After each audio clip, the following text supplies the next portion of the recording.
Welcome, everybody, back to the Nuggets of Gold podcast and YouTube channel. So for today's episode, we are bringing on a guest, Anthony K. Anthony is a Bears fan, big basketball fan. I'll let him kind of promote his stuff at the end here. But for this topic, we're going to be talking about Trey Lance, Justin Fields, two guys that I really like, both of them coming out. I haven't watched Justin Fields like a ton this regular season. Obviously, I've been very dialed in on Trey Lance.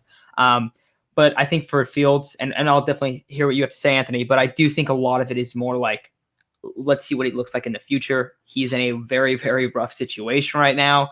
But Anthony, let's start with Justin Fields, because anyone that's been a Niners fan that's been listening knows our opinions on Trey Lance overall. But let's talk about Justin Fields first. What are your thoughts so far with him, starting a few games and definitely some very rough stats early on, but how do you feel? So I'm going to start from the beginning, because when we were getting ready for the NFL draft, I had Justin Fields ranked number 2. I had him right behind Trevor Lawrence as my number 2 QB, and I'm happy with that. I've not wavered from that opinion based on what he did coming out of Ohio State, what he did in the offseason, etc. So I was very excited when the Bears moved up in the draft and picked him up. My biggest fear was Matt Nagy hasn't really shown to be, as a head coach, someone who could put a quarterback in a good position, right? He didn't do. Now, listen, Mitch Trubisky is not the greatest quarterback. Let's just put that out there. But he didn't do Mitch any favors. So my concern was, what kind of game plan is he going to put in for Justin Fields, especially since he kept saying Dalton is going to be the starter. So the Bears, the whole offseason, were doing everything in their power to make Dalton, the starter. The game plan was for Andy Dalton and what his skill set is. And they did not, much to my surprise, they didn't put any kind of offense in for Justin Fields. So when he wasn't the starter, I was okay. I said, listen, let him sit behind Andy Dalton, figure out what's going on, because I think he does need that year, right? There's that curse of the Ohio State quarterback. I thought, hey, let's give him that year to kind of understand the game. Obviously, due to injury, he comes in. And I really liked what they do when they run him outside of the pocket, when they focus on the running attack. The problem is, when Matt Nagy calls plays, and we'll get to this in a minute, the difference between Matt Nagy calling plays and Bill Lazor calling plays is they don't have an offense built around Justin Fields' skill set. So he's trying to basically do what Andy Dalton's game plan is, and he's failing miserably. But you can still see there's the talent there. But I mean, I'm sure we'll get into the numbers here in a second. They're not doing him any favors. In his first game, I think he got sacked 9 times. Well, they had, out of the 22 dropbacks, 20 times, no tight end and no back in protection. So 5-man protect on a rookie quarterback against a blitz. I don't know why I'm drawing a blank on the team, but there's a reason he was getting sacked so much. They put him in a position to fail. And it was almost as if Matt Nagy did that on purpose. Yeah, so real quick, it was the Browns, because I remember that. The Browns, yes. Myles Garrett was just going off. Yes, I was trying. I think I blacked out. When there's those bad memories that you put in the back of your mind that you purposely forget. Yeah, the Browns. Against that defense with that pass rush, just to not have a back, a tight end, right? Like a rookie quarterback who is good, who can scramble, who needs time to throw. Let's be honest, right? He needs time to throw. He needs time to go through his reads, because it's his first year. They didn't put him in that position, so I wasn't surprised that he failed. And that's what he did. Let's be honest, right? He failed, but it wasn't necessarily all on him. Yeah, I get what you're saying. You look at his numbers, 2 touchdowns and 6 picks. Now, to be fair, Last week he had no touchdowns and 3 picks, so the numbers are a little bit skewed after last week's performance. But I remember that game. I don't know if you remember this stat. This was one of the best stats of the entire season. He had, or the Bears as a team had 1 foot of net passing yards because of how much Justin Fields was sacked in that game. 1 foot. Oh, you're going back to the Browns game. Yes. Or maybe yes. No, I'm sorry. No, it was a little less than a yard. It wasn't. I think it was 60. I think it was 68 passing yards and 67 yards lost in. Yeah. Yes, we remember. I think the joke was, even that 60, I think it might have been 66. It was somewhere in that range. But that same week, Justin Tucker kicked a field goal longer than what the Bears accumulated in passing yards. was basically, it was not. It hasn't been pretty. You said his 2 touchdowns to 6 interceptions. His average pass play is 6.2 yards. His QBR is like 16 something. Like it statistically, if you didn't watch, and this is why I always tell people, make sure you watch a game before you talk about a game, because if you look at his stats, you're just gonna say he's a horrible quarterback. And okay, let's be honest, based on his stats, he is. But if you watch the games, if you've seen the game plans, if you've seen the situations they put him in, how could he not be?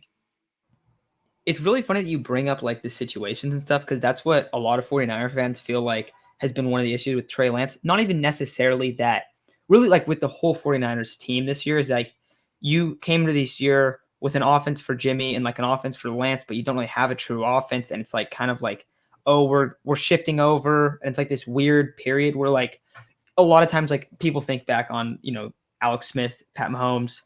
It was a very smooth transition. Why? Because like they ran the whole Alex Smith offense that entire season, and they knew they were going to do that, and they stuck with it. The difference with the Bears and Niners is Andy Dalton didn't play well, and I don't think really any Bears fans expected him to play well, considering that when he got hurt, people were cheering at the stadium. I remember that. Yeah, I'm not a big fan of that, obviously, but again, I'll even say this. Andy Dalton was also put in a position to fail. And I don't mean, listen, I'm sorry I know we're going to get into the comparisons, but I got to put this out there because as many places as I can. The problem with the Bears isn't their talent, isn't their personnel. It's their coach. It's their GM, right? They didn't do enough to shore up their offensive line. Matt Nagy has not put in. Just think about this. You put Andy Dalton in a situation where what should they be doing first if you have Andy Dalton as your QB? Running or passing? Probably running. Running, 100% running, right? The Bears have been built since 1920 to run the ball and play defense. What do they have this year? Okay, the secondary is a little shoddy, but they still have a really good defense, right? They still lead the league in sacks. They're good to, I wouldn't say great, but they're a really good defense. And what you do is you run the ball. You let Andy Dalton pick his spots, right? Because that's what a veteran quarterback does. You don't let him lose games for you. You keep him upright. And now you have a chance to win every game. Instead, they're like, let's just throw the ball around the yard. Because that's what I did in Kansas City, or that's what Andy Dalton did in Kansas City, and I got credit for. Except you had Alex Smith and Patrick Mahomes, who are significantly better quarterbacks. You had Tyreek Hill, Travis Kelce, an offensive line. At the time, you had Kareem Hunt running the ball. Like that's a very different personnel than you have here, and that's a lot of the problem is they didn't adjust that game plan or understand who their personnel is. And I see the same thing with the Niners. The Niners. The reason when you brought up Kansas City, the smooth transition, it was a smooth transition because it was like you said, Smith all year. They let Mahomes play the last game, right? Smith goes through, and then what do? Then they let Smith go. The whole offseason is worked on Patrick Mahomes as our starter, game planning for him as our quarterback. And yeah, it's a smooth transition. Trey Lance and Justin Fields, I feel bad for both of them, even though I like Kyle Shanahan a lot better. Like if he gets fired, I'd love for the Bears to pick him up. Let's be honest. Like in a heartbeat, I would love for them to hire him. But he's I don't know where this came. Maybe you can tell me. The Jimmy Garoppolo thing, they needed to either say Jimmy's our starter, and like they can put in packages a la, I don't want to say like Taysom Hill because that's not the same kind of skill set, but like those types of things where, hey, this is all you're doing, gadget kind of plays, or get rid of Jimmy and say we're starting the rookie. This 50-50, not 50-50, but this in and out thing never works. I don't know that. Can you think of a time where this has worked where you have a better quarterback as the backup and you're trying to just bring him in for a play here or there? I've never seen it work. No. I don't know if it's necessarily like an in and out thing. I think that Kyle wanted it to be option A, but Jimmy goes down. They're not playing well. There's some major question marks. That's kind of the difference between the Kansas City example. Alex Smith won 10 games and played all 16 games. Right. And obviously Dalton, Jimmy have gone down, and both of them have not looked awesome. Jimmy is the king of empty stats. So didn't he have like over 80% winning percentage there for a minute? Something like that. Yep. But all of his yards come after the catch. Yeah. And I mean, you mentioned watching the games, and that's something that you have to do with the 49ers. Both of us want to move on to Lance. I don't think that was the plan for Kyle preseason. So I mean, it's all about adjusting, which nobody's done awesome in either of our two teams right now. And let's be honest, for both teams, injuries have played a huge role, right? When you don't have George Kittle, who's, let's be honest, even though he's a tight end, he's your best receiver. And to your point about yards after the catch, he's huge for that. He gets hurt.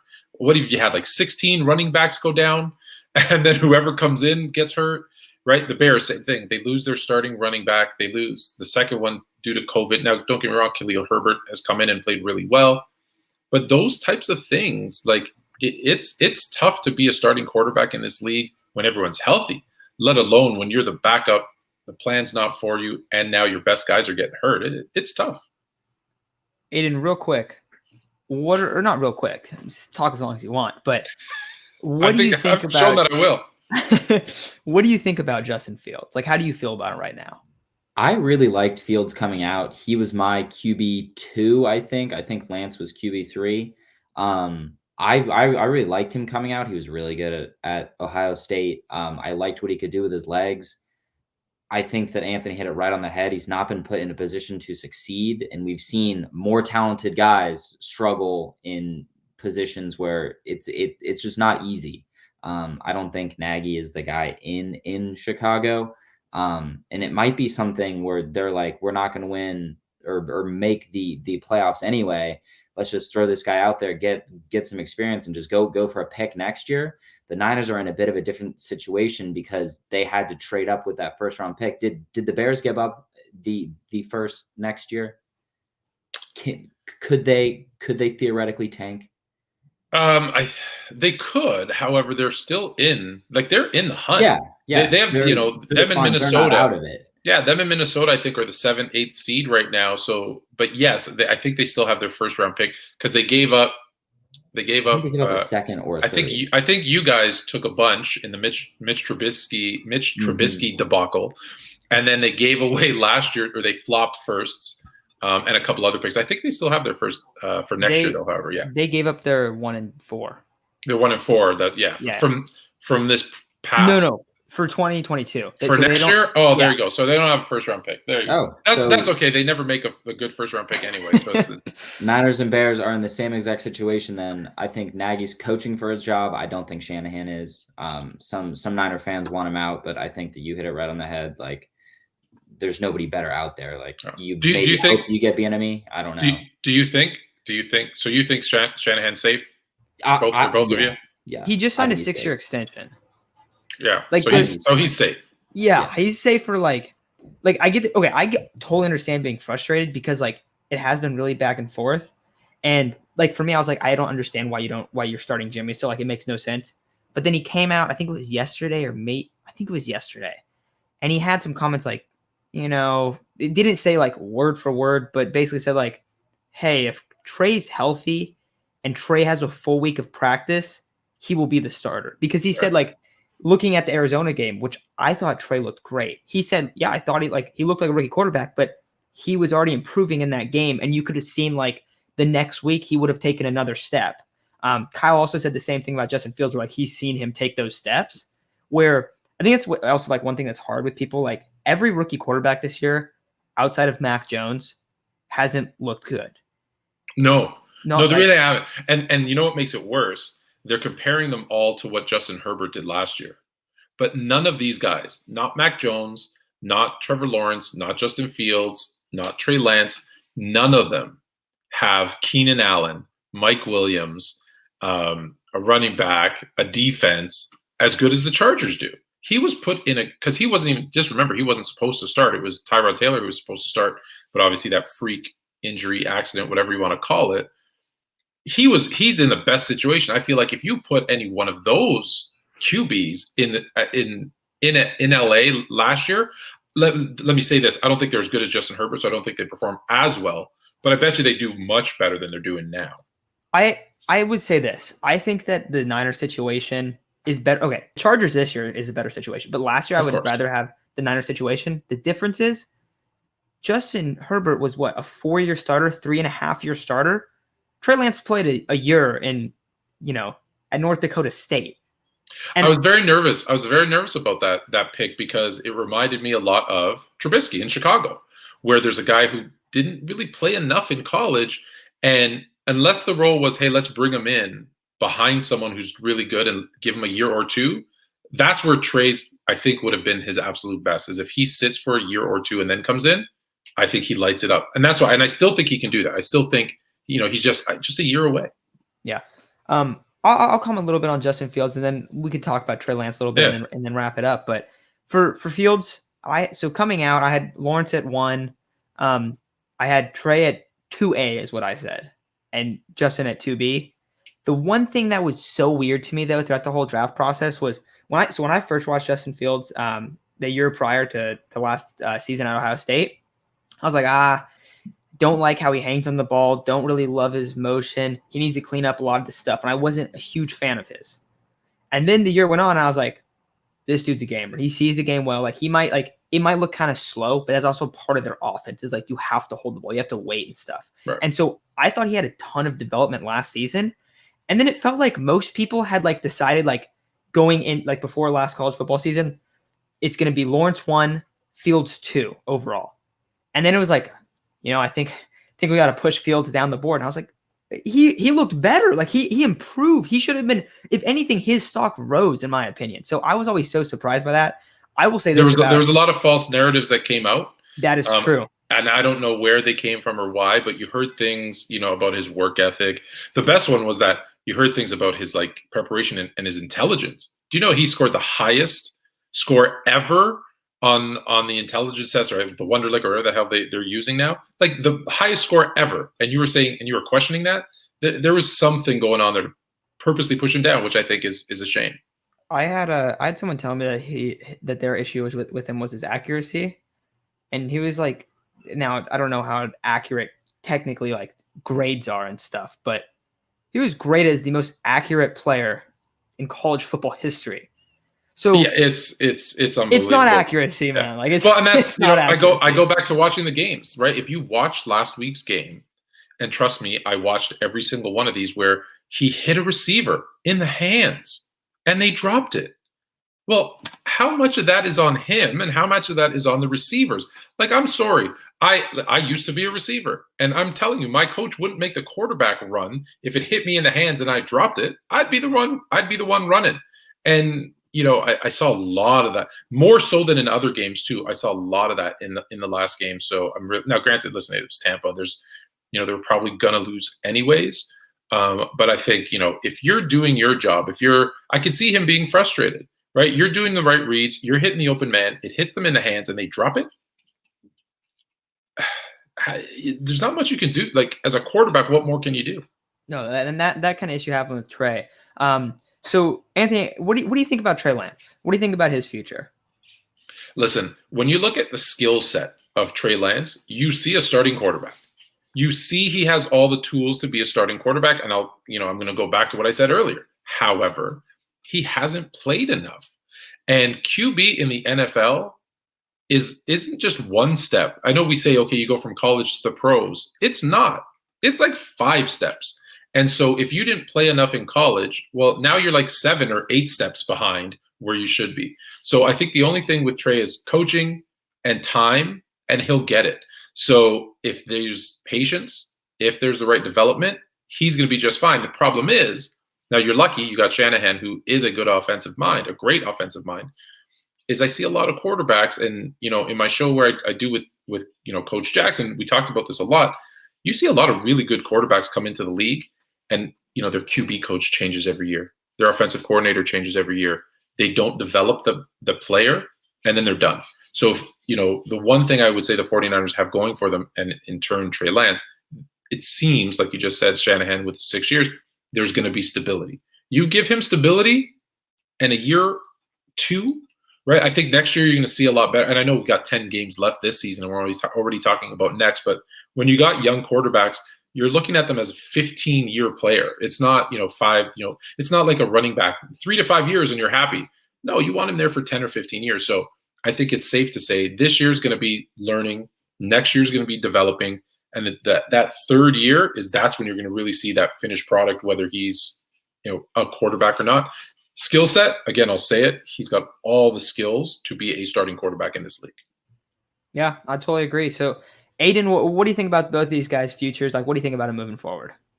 I think Josh Allen is a good kind of career map for what these guys should be hoping for. Obviously, struggle a little bit at the beginning. Bills aren't in an awesome spot, but by year 3, you could see exactly what he was going to be. And I think the big jump was in year 3. I think that was last year. But you could see flashes in year 1, year 2. They got steadily better. He had a good defense around him. I like Sean McDermott a lot. I think he's a really good head coach. He obviously doesn't touch offense the way that Brian Dabble does, but he's a good offensive mind. I think that is the best case career map for each of these guys. Obviously, Lance is the bigger guy, so you want to compare him to Allen, but I think Fields is in a similar developmental stage where not going to be the best that he's going to ever be this first year. He probably needs a year or two to really understand what he's seeing. So I think that they need to hope that they're following this Josh Allen career map. It's funny you brought up Josh Allen in year 3. It also helps when you get Stephon Diggs in year 3. Always makes the quarterback's job easier when you get a guy like that. Yeah, I mean, that does help a lot. So hopefully both these guys, A-Rob, we talked about a little bit before. We won't get into it right here, but possibly on the way out. Niners got 2 young receivers. Now one of them hasn't been producing, but we'll see how it plays out. I think we see the future weapons there, but in Chicago, question marks. Good thing they had a deep receiver class coming out the next couple of years, but I think it's going to do it for this discussion. I didn't talk a ton about these guys. I have talked about it plenty of times in the past on this channel, so wanted to hear Anthony's and Aiden's opinions a little bit more, but that's going to do it for today. Anthony, really quickly before we head out, you want to just let everyone know like what you kind of do in terms of podcasting and YouTube and everything like that? Yeah, absolutely. So kind of 3 main shows. So Sports Fluent, which is the main show. You can follow me on Instagram, Twitter, TikTok, which is all sports_fluent. The YouTube channel is Sports Fluent, which has the Sports Fluent show, which is kind of the NBA, NFL, kind of all encompassing. That's where you'll also find Monsters of the Midweek, which is the Chicago Bears show. And then twice a week, we do Fluent and Chill. So that's me from Sports Fluent, and obviously my main man, Jermaine, from Chilltown Hoops. And we do an NBA and an NFL edition. Awesome. So make sure to check out Anthony's stuff. But thank you all for listening. That's going to do it for today, and we'll talk to you very soon.